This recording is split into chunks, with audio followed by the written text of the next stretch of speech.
Now for the test, again, it's about the lesson. Do we pass it? This whole life, Allah subhanahu wa ta'ala created as a test. Everything, every morning we wake up, we log back into the proving ground of life. Every single day when you wake up, you are already in the test. Some people ask me, how do I know if I'm being tested by Allah? I say, if you're breathing, that's your notice. If you're breathing, you're being tested. Just like they say about politicians, what they say about them. How do you know a politician is lying? His lips are moving. If you want to know if you're being tested by Allah as a believer, if you're still breathing and you're alive and you have the faculties to move, then you're being tested.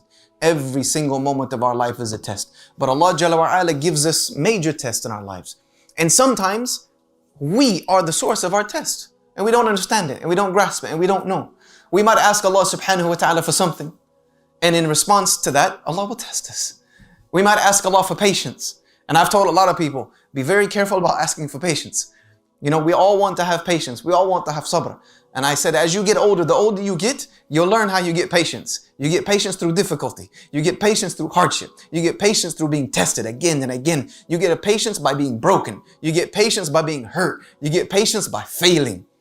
Patience doesn't come through ease. That's not how you learn that. So be careful when you ask Allah subhanahu wa ta'ala for patience. Ask Him for the patience that just give me the patience that I need. I don't need too much of it because it's going to come very difficultly. You know, there might be something you're asking Allah for and He wants to grant it to you, but you have to prove yourself. You have to be proven to show that you are truthful. As Allah says, you don't think we're going to test you to make sure that you are truthful to what you want? Because sometimes if Allah just gave us everything we wanted, imagine that. Imagine if we'd already be in Jannah. But imagine if we'd ask Allah for whatever and He'd give it to us. We'd be ungrateful. We'd be like our children. How many of you had children? If you have children, I have 3. Do you give them every single thing they ask for? No, you would ruin them. You would ruin them.